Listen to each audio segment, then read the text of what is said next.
Good afternoon class. आज हम करेंगे पार्टनरशिप अकाउंट्स के एडमिशन ऑफ अ पार्टनर की थ्योरी पोर्शन जो हमने इसमें अभी आपको सेंड किया है। इसमें दिया हुआ है तो आ जाते हैं इंट्रोडक्शन में पार्टनरशिप एडमिशन में in partnership firm the number of partner has been specified as minimum 2 and maximum 100। कम से कम पार्टनर कितने हो सकते हैं? 2 हो सकते हैं और ज्यादा से ज्यादा कितने हो सकते हैं? 100 हो सकते हैं। और पार्टनरशिप एडमिशन क्यों किया जाता है?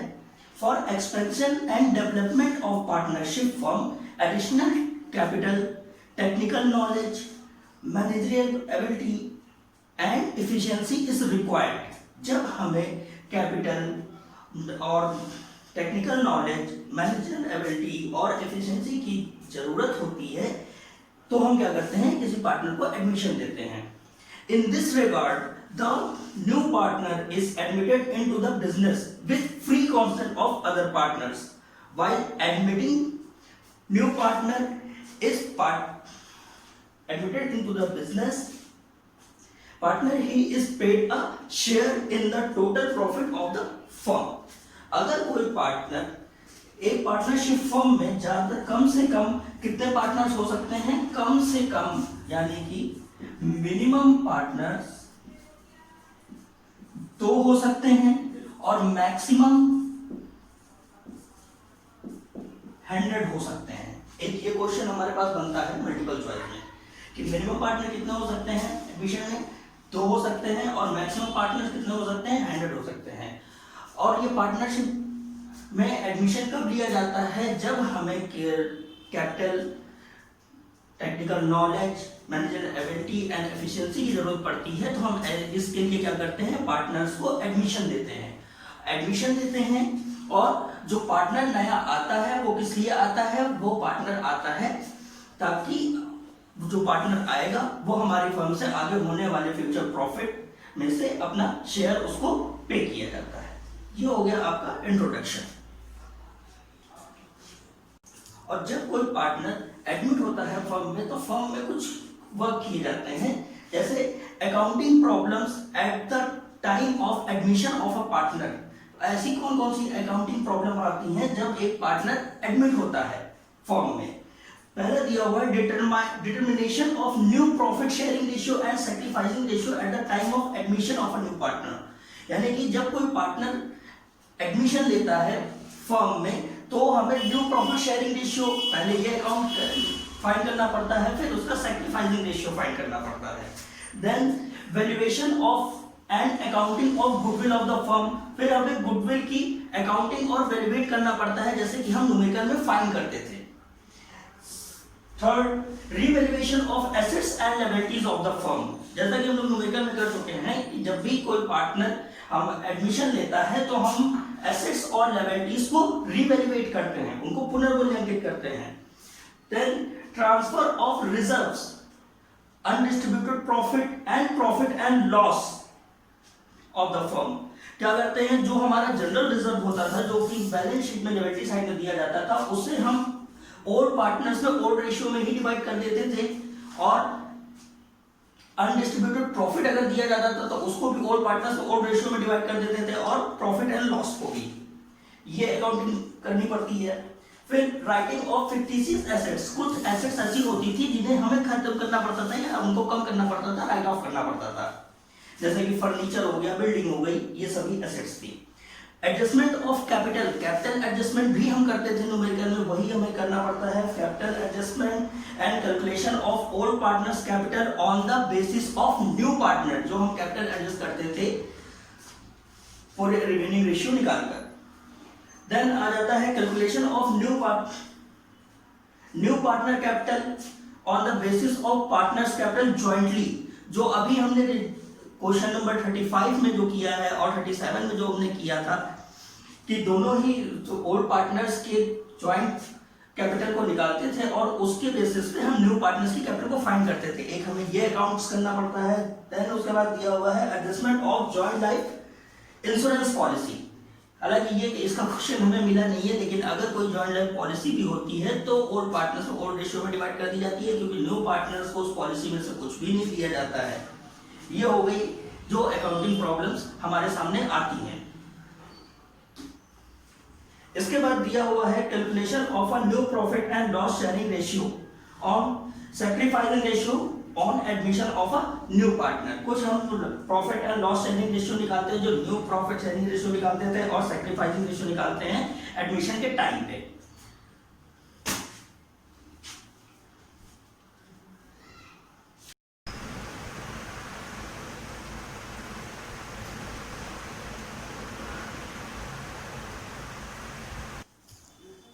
अब आ जाते हैं न्यू प्रॉफिट शेयरिंग रेशियो पे।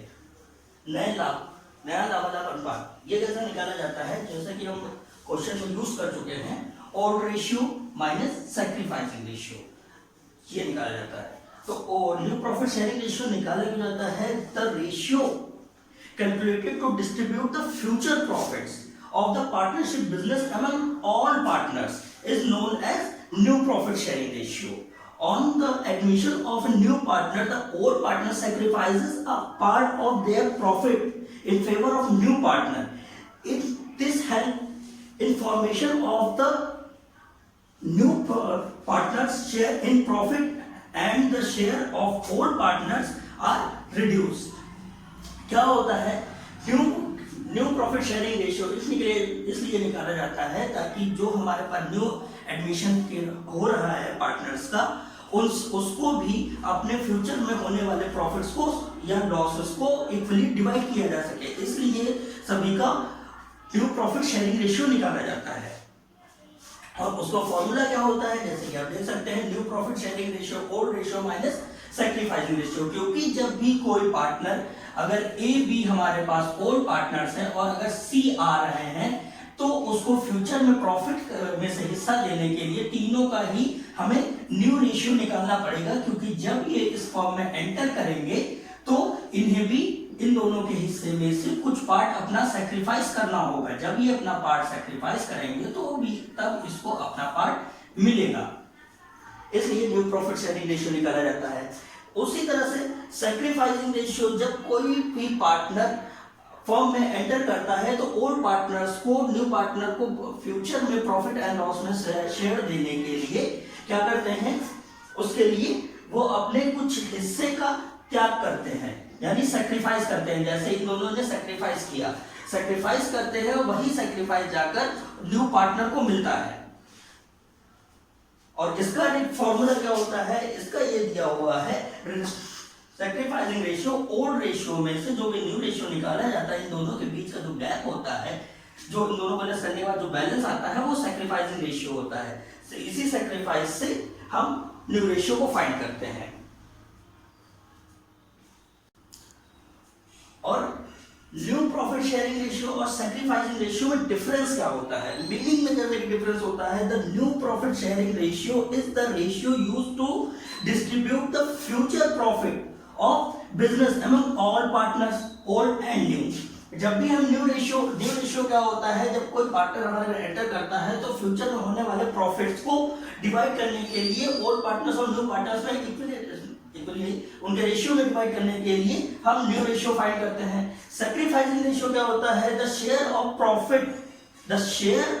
Profit sacrificed by the old partners in favour of new partners is sacrificing ratio. जब फर्म में पुराने साझेदारों द्वारा नए साझेदार को हिस्सा देने के लिए जो भी त्याग किया जाता है, उसे क्या बोलते हैं, त्याग अनुपात बोलते हैं, यानी सैक्रिफाइसिंग रेशियो बोलते हैं।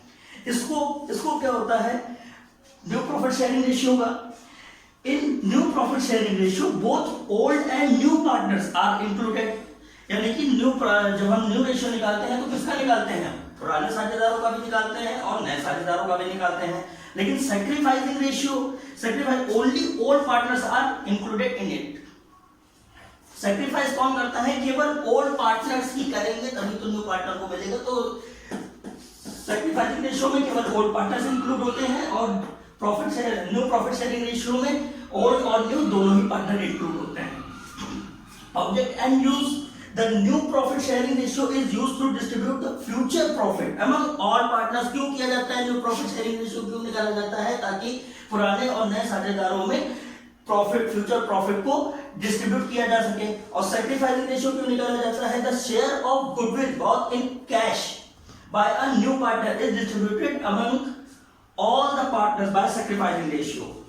सैक्रिफाइसिंग रेशियो क्यों निकाला जाता है? जब भी न्यू पार्टनर जो कि गुडविल लाता है और उसको हम और पार्टनर सैक्रिफाइसिंग रेशियो में आपस में डिस्ट्रीब्यूट कर लेते हैं, इसलिए सैक्रिफाइसिंग रेशियो निकाला जाता है, जैसा कि हम न्यूमेरिकल में कर चुके हैं।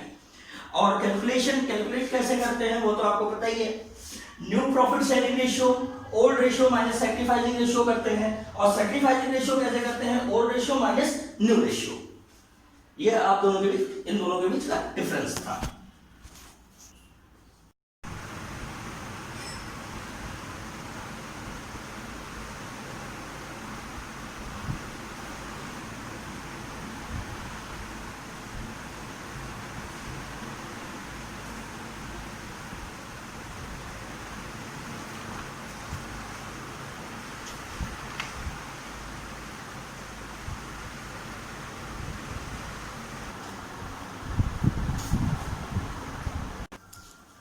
अब आ जाते हैं पार्टनरशिप एडमिशन के आगे की थ्योरी पे, जो है आ जाती है गुडविल यानी ख्याति। ख्याति गुडविल के बारे में बताया गया है, जो मीनिंग दी हुई है। Goodwill is an invincible fixed assets. Goodwill is created through a process which carries a certain value but it can not be seen और touched. It is an attracting force which helps in attracting customers. As a result of this, business organizations succeed in earning additional profit. Means ख्याति एक ऐसी अदृश्य संपत्ति है जिसे हम देख नहीं सकते, ना ही उसे छुआ जा सकता है, लेकिन इसकी सहायता से गुडविल क्या करता है? गुडविल एक ऐसा माहौल क्रिएट कर देती है। किसी आदमी की अगर गुडविल होती है, मतलब वो इतना प्रसिद्ध होता है कि उससे बिजनेस में कस्टमर्स बढ़ने लगते हैं, और जिससे हमें बिजनेस में क्या होता है? बिजनेस हमारा जो व्यवसाय है वो सफल हो जाता है एडिशनल प्रॉफिट्स गेन करने में। मींस एक्स्ट्रा प्रॉफिट्स जो उसे होते हैं वो गेन करने में सक्सीड हो जाता है। किसके थ्रू? ख्याति के थ्रू, यानी गुडविल के थ्रू। जैसा कि इसमें डिफिनेशन में कहा गया है, J.O. मैगी कह रहे हैं, the capacity of a business to earn profit in future in basically what is meant by the term goodwill. अब आ जाते हैं इसके कैरेक्टरिस्टिक्स पे। क्या इसकी कैरेक्टरिस्टिक होती है, यानी विशेषताएं इसकी क्या होती हैं गुडविल की? Goodwill is an intangible fixed assets. ये एक फिक्स एसेट्स होती है जिसे ना ही देखा जा सकता है, ना ही इसे टच किया जा सकता है। ये सिर्फ होती है, लेकिन किसी को दिखाई या टच नहीं कोई नहीं कर सकता। गुडविल कांट बी टच और seen but it can be felt. Goodwill को ना ही देखा जा सकता है, ना ही छुआ जा सकता है, लेकिन इसे सिर्फ फील किया जा सकता है, महसूस किया जा सकता है। Value of goodwill depends upon the name and popularity of business. जो गुडविल की वैल्यू होती है वो किस पर टिकी होती है? व्यवसाय के नाम पर और उसकी प्रसिद्धि पर टिकी होती है। Goodwill is created by various elements. ये बहुत से अलग अलग भिन्न तत्वों से मिली हुई होती है। It can't be separated from business. इसे गुडविल को यानी कि ख्याति को किसी भी व्यवसाय से अलग नहीं किया जा सकता। It is created along with business and it comes to an end with closure of business। ये एक व्यवसाय के साथ शुरू होती है, बनना शुरू होती है, और जैसे जैसे वो व्यवसाय बंद होता है वैसे वैसे वो गुडविल भी उसकी खत्म होनी शुरू हो जाती है। Sound goodwill attracts customer, it increase their business contacts। Goodwill के थ्रू क्या होता है?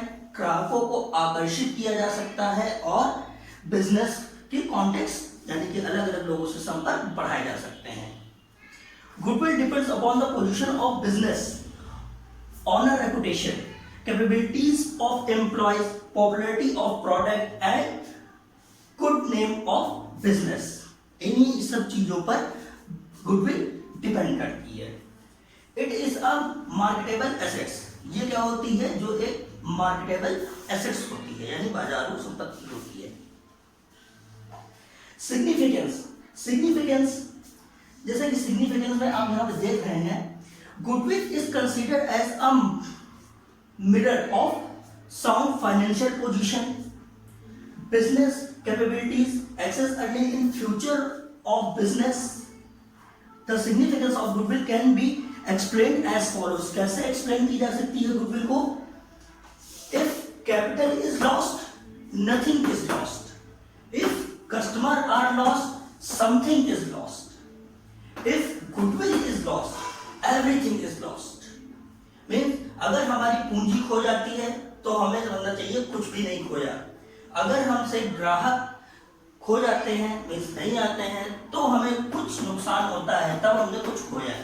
और अगर हमसे ख्याति यानी गुडविल खो जाती है तो समझना चाहिए सब कुछ हमारा खो गया है। क्योंकि एक जो बिजनेस होता है वो ऑनर रेपुटेशन, एम्प्लॉयज कैपेबिलिटीज और बिजनेस नेम पे डिपेंड करता है। जब तक वो उसका बिजनेस अच्छा चलेगा उसी के बेसिस पे गुडविल अच्छी होगी। अगर गुडविल अच्छी होगी तो ही बिजनेस अच्छा होगा।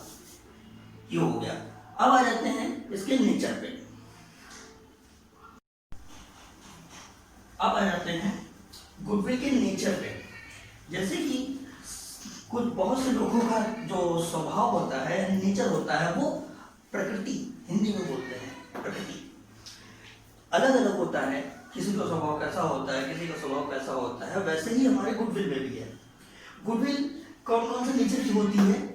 Cat goodwill, dog goodwill, rat goodwill और goodwill of strange nature. Cat goodwill, जैसे कैट गुडविल पे बुक में देख लेते हैं।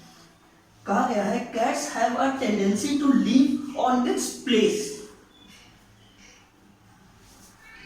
even if the owner of the house change, it doesn't change its place. Similarly, if the goodwill of a business is such that is never finished, even its owner change, then it is said to be cat goodwill. मतलब जैसे कि एक बिल्ली का स्वभाव होता है कि वो अपनी जगह को चेंज नहीं करती है, वो अपनी जगह को चेंज नहीं करती है। अगर वो घर, अगर उसका मालिक अपना घर चेंज भी कर देता है, इसके बाद भी वो जो बिल्ली होती है, जो कैट होती है, वो अपनी जगह को चेंज नहीं करती है।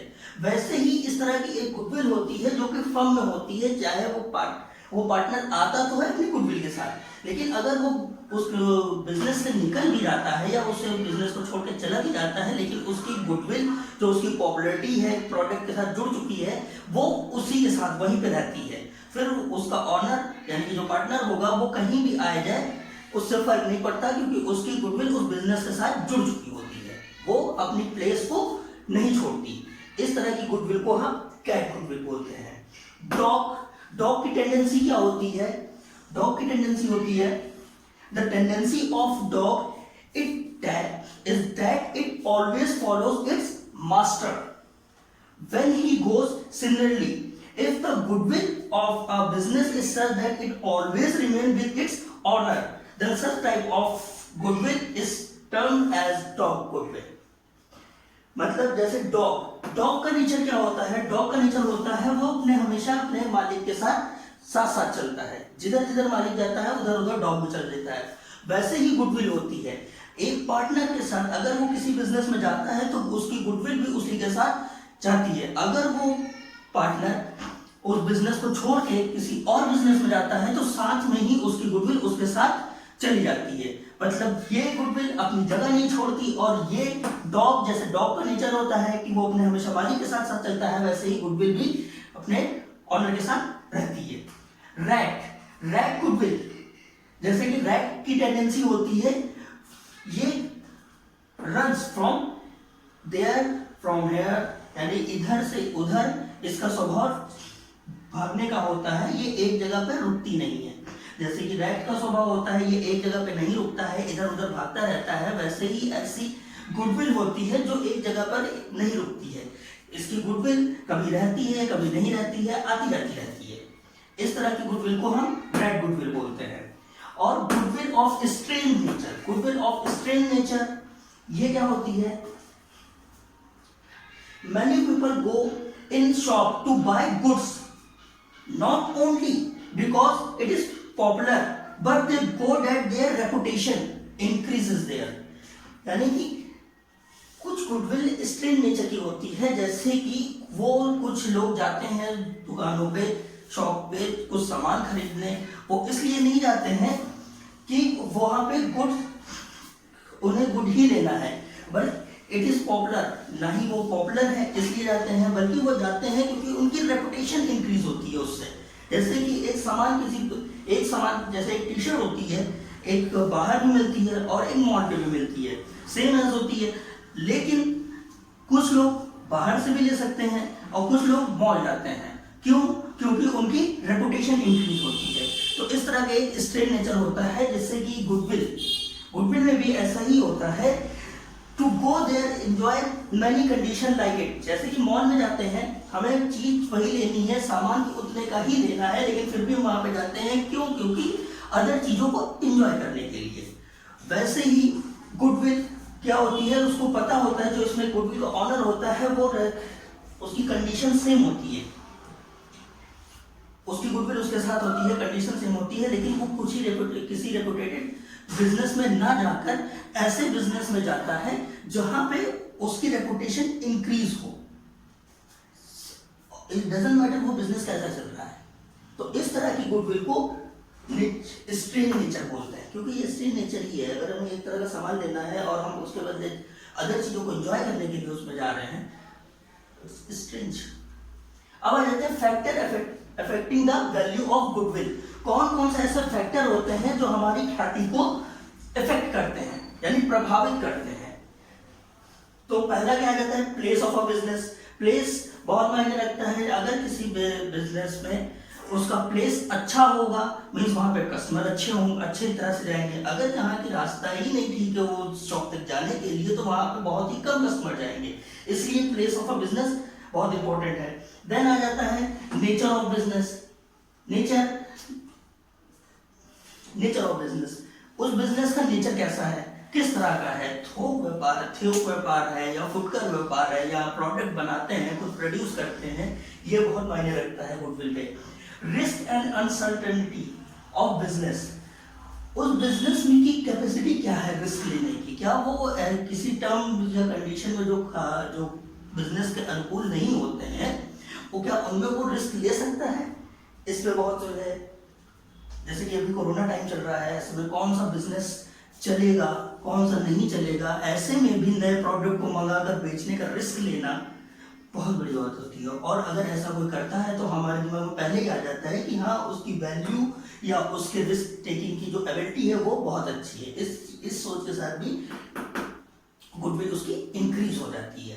अब आ जाते हैं मोनोपोलिस्टिक बिजनेस, यानी कि एक ही तरह का बिजनेस करने वाले, अलग अलग प्रोडक्ट में ना एक ही प्रोडक्ट करने वाले को बिजनेस।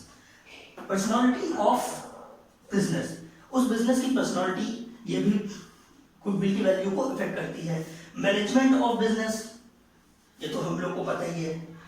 वैल्यू ऑफ कैपिटल, हमें बिजनेस जितना बड़ा दिखेगा हम उस बिजनेस को उतना ज्यादा अच्छा समझते हैं। जैसे मॉल और एक छोटी सी दुकान जो मार्केट में होती है, दोनों में बहुत फर्क होता है। किस चीज को फर्क होता है, वैल्यू ऑफ कैपिटल। अगर उसके ऑनर, किसी दुकान के ऑनर को देखेंगे तो हम वैसे उस तरह से रेपुटेशन से नहीं देखते जिस तरह के मॉल के ऑनर को देखते हैं।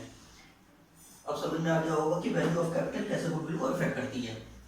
Popularity of trademarks, popularity of trademark, जैसे आप लोगों ने देखा होगा कि बहुत से बिजनेस होते हैं जिनका ट्रेडमार्क ऐसे होता है, और नाइक की होती है, और भी बहुत सी होते हैं, जैसे कि एक ये ट्रेडमार्क होता है ये।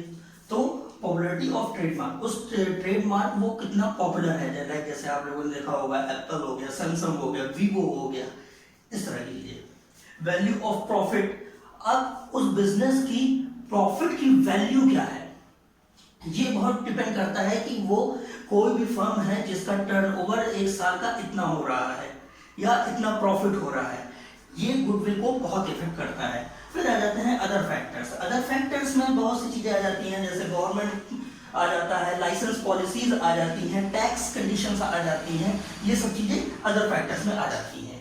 तो ये आपका गुडविल की थ्योरी हो गई। अब बताएंगे हम फाइंड करना, जो कि नेक्स्ट होगा।